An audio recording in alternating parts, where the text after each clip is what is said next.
In my last video, I somehow made VxKex-NEXT run at more than 60 FPS on Intel HD graphics 630, which is already insane enough considering that we're talking about a 2025 Unreal Engine 5 game. But because of my endless super low gaming curiosity and because people said yes, in this video I'm gonna run Clair Obscur on something much weaker. And by that I mean much weaker than even the Intel HD 630.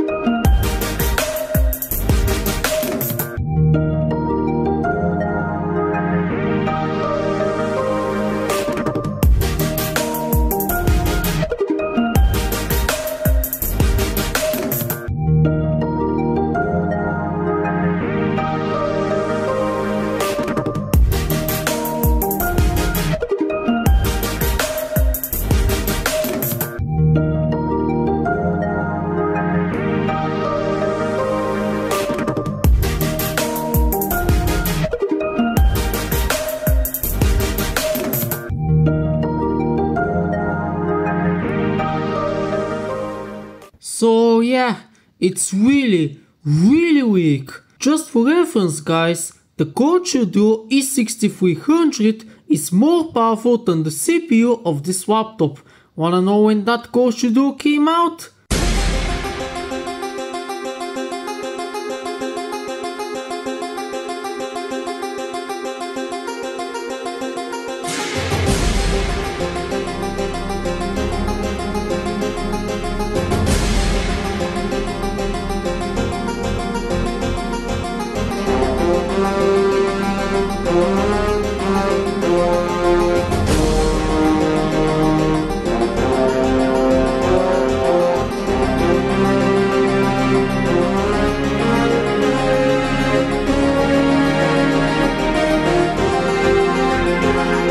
But did you guys know that despite being the potato that it is, this thing can somehow run Clair Obscur VxKex-NEXT. But how do you even run a colossal 2025 title on this toaster? Well, there are two problems to overcome here. The first one is Windows 7. It's not exactly a great operating system for 2025 gaming. I mean, when I first tried to run this game on it, I got an entry point error, which we can actually fix easily with the help of something called VxKex-NEXT. VxKex-NEXT is a bunch of API extensions for Windows 7 that allow you to run a lot of software that's unsupported by default on Windows 7. And for those asking, sadly it only works for Windows 7, so I'm really sorry to all Windows 8 and 8.1 users out there.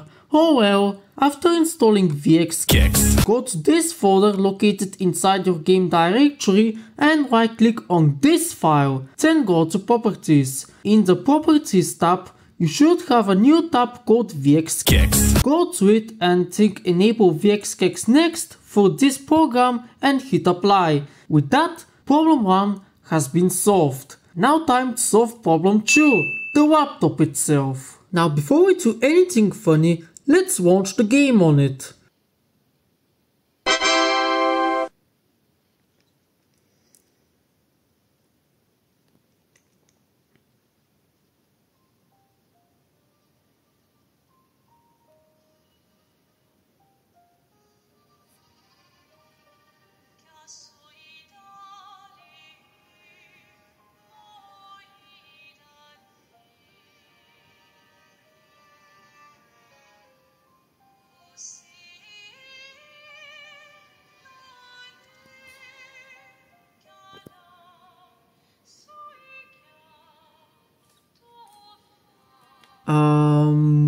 Okay, so yeah, the main menu is kinda running. Those who suffer from chronic epilepsy might disagree, but I'm not a doctor, so it's fine I guess. Anyway, I lowered the settings down to the lowest possible ones allowed by default and the 1024x768 resolution, or more like 30% of 1024x768. And after I tried to start a new game, what happened was that the graphics driver would, quote unquote, stop responding and successfully recover, thus causing the game to crash. But I have a plan on fixing this, so let's start off with Plan A. DXVK. DXVK is a bunch of DLL files which make games run in Vulkan instead of DirectX, and it has been proven that it fixes the crashing in this game on Intel HD and UHD graphics. But there is a problem. The Intel HD graphics page rail of the Celeron N2840 don't support Vulkan, so we can't use DXVK. Right then, Plan B. Definitive Performance Mod. The Definitive Performance Mod can give a good performance boost for a variety of PCs at the cost of either little or almost no visual sacrifice, or, in the case of low-end or potato PCs, make the game look like it came out in 1995, with its lowest preset being the monstrosity preset, which obviously we're gonna be using. To install the mod, first of all choose the preset you want, of course, then go to Users, your Windows username, App Data, Local, Sandfall, Saved, Config, Windows. Then drag and drop these two files into that folder I told you to go to, and that's it. In addition, I'm going to disable the anti-aliasing, which you cannot do so by default. By adding this line that I'm typing, make sure to type it exactly as you're seeing it down here in the engine.ini file that we just dragged and dropped. Before editing it, make sure to first make it not to be read only so that you can edit it, and after you're done adding that little line, it's very important to set it back to read only so that the game doesn't delete the file. And finally, I'm going to open the game user settings.ini file. You don't have to do the read only thing with it. In it, I'm going to change these two lines right here to 640 and 400, which will lower the game's main resolution to 640 by 400. But to make sure the game looks at least kinda seeable, I'm going to increase the resolution scaling from the in-game settings to 50%. And with that said and done, somehow, some mother freaking how, this actually allows you to get the game working. See for yourself.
Clair obscur, trouble de rature,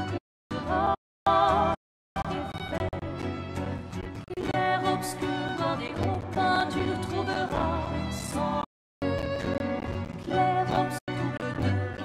That's right, ladies and gentlemen, despite the fact that we aren't using Vulkan, despite the fact that the Intel Celeron N2840 is worse than a Core Duo from mother freaking 2006, and the fact that its integrated GPU is also super weak and thinks that it's an atom bomb according to its official name, well, take a look Clair Obscur, Expedition 33. a Training Chain 5 Unreal Engine 5 game, and all it takes is one mod. Now, saying that this is running would be a bit of an overstatement. This is more like walking at this point. I mean, at least here in the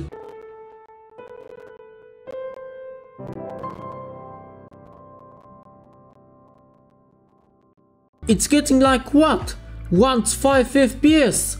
No, I'm not kidding. This is literally 1 to 5 FPS. Speaking of FPS, you may have noticed that I'm not monitoring the FPS with MSI Afterburner or Fraps or whatever. And that's because of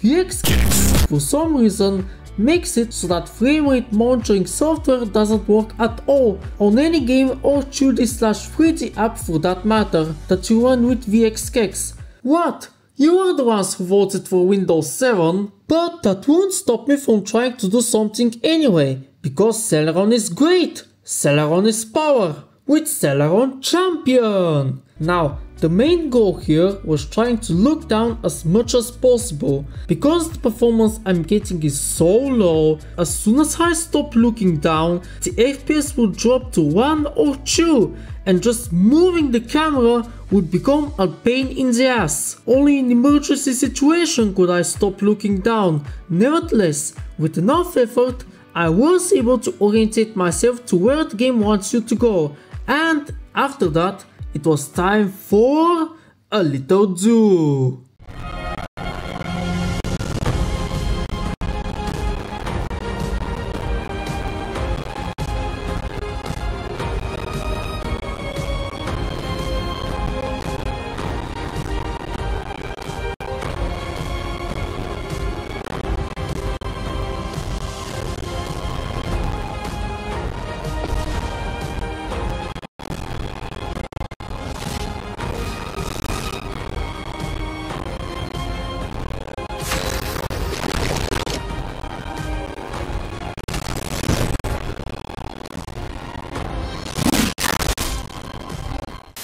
Battles were another thing with the Celeron and something, I mean just moving around the challenge. Now try to parry and dodge attacks, or hell, even aim at enemies at 2 FPS.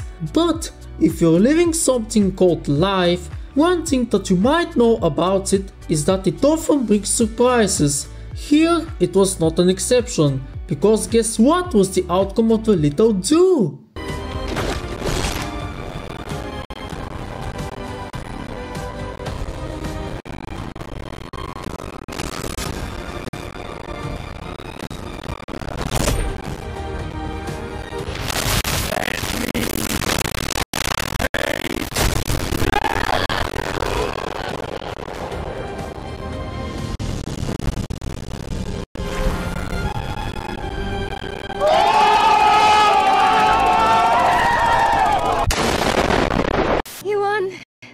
Now, don't you feel better? I see your smile. So after the little do with girl number 1, it was time to go down to meet girl number 2. But not before nearly losing my nerve trying to orientate myself as to from where we are supposed to go down. Because 1 FPS. Now, I have to mention that the performance wasn't always that super terrible. As you may know already, when looking down, we can get the game to run less terribly, I guess. And when looking up at the sky, it actually felt a little bit smooth, you know. After the very emotional and romantic meeting with girl number 2, it was now time to play as girl number 2. Now, I avoided doing all the side dialogues and quests so as to not waste my time and your time in even more Celeron pain, oh sorry, awesomeness, and I went straight to the harbor. I've always loved the harbor.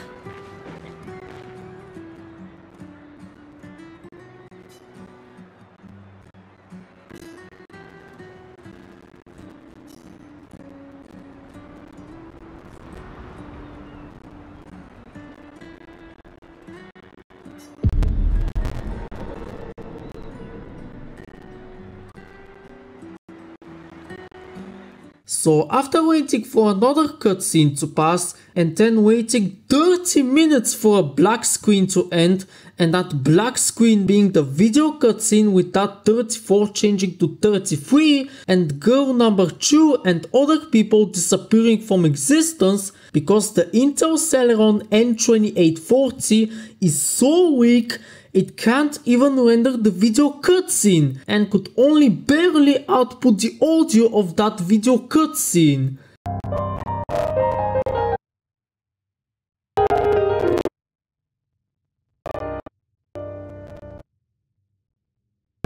The audio issues aren't just with that. There's a lot of choppiness with the audio during gameplay purely because of how low the FPS are, and during actual 3D cutscenes not only was there choppiness with the audio, but what would also happen is that when the FPS dropped to 1 or even 0, yes 0, the audio would literally stop working for that period of time when the FPS are 1 or 0. Wanna hear and see for yourself?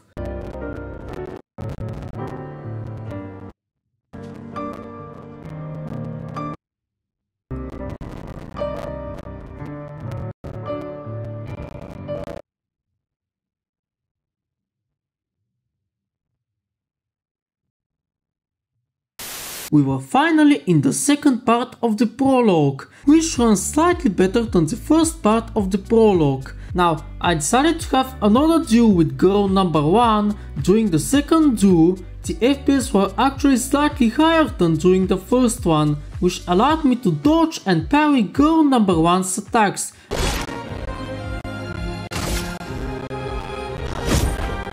For those who come up.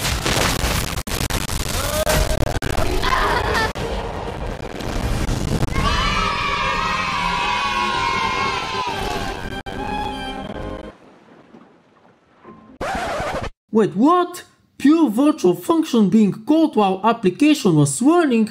Well, I have no idea what the hell does this error mean. It wasn't caused by the graphics driver crashing, by the way. The game decided to just randomly stop working. At this point, I decided to skip the rest of the prologue, so I downloaded a save file leading you straight to Act 1.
In the next part, the game runs significantly better. I mean, it still isn't great at all, there is still a lot of choppiness with the audio, but in general, it's actually smoother now. Moving around the map doesn't feel like a huge challenge anymore.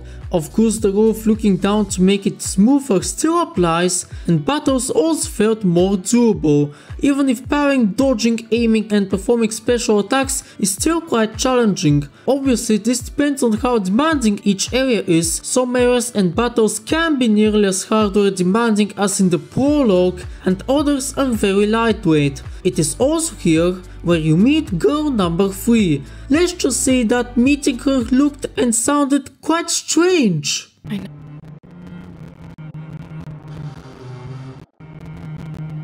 We're the only ones left. You don't get... This is not a foregone conclusion. When one falls, we continue. And yeah, that's pretty much it really. The final things to mention are, at least for the Intel HD graphics base rail, but also 4000, 2500 and Ivy Bridge, you must use the latest driver released in October 2020. If you use an earlier driver, the game will warn you by telling you that the driver has known issues with the engine, and after loading into the game, you will be greeted with just a black screen with the audio running. Tapping out of the game and then going back to it can cause the graphics driver to crash, and sometimes moving the camera aggressively or entering and ending demanding battles after the prologue could also cause it. Oh, and never return to the title screen and then load a different save. It will just cause the graphics driver to stop responding and recover. But yeah, here we go guys. One of the most demanding 2025 games, one that's based on the infamous Unreal Engine 5,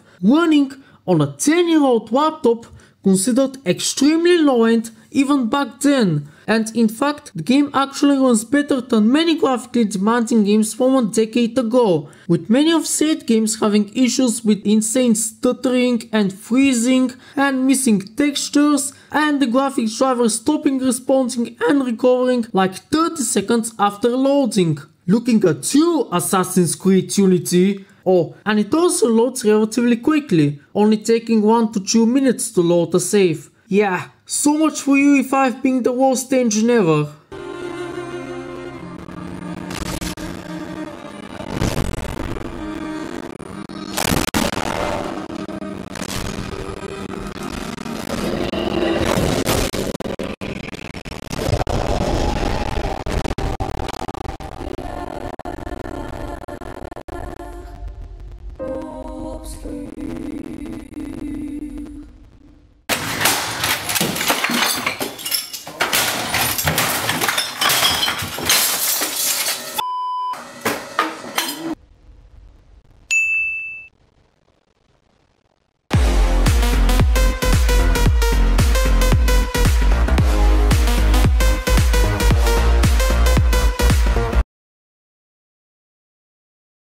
And just to prove to those thinking that this video is fake, and I don't blame them for thinking so because this is absolutely insane, here's the prologue of the game running on the low-end laptop in this video. Here is the processor, Intel Celeron N2840, and the 8GB of RAM that I have. Here's the Intel HD graphics page rail, latest driver, and finally Windows 7 Ultimate. And here we are in Act 1, Spring Meadows, with girl number 3. Again, here's the CPU and RAM, here's the Intel HD graphics, and of course Windows 7 Ultimate. So yeah, goodbye and have a very good day.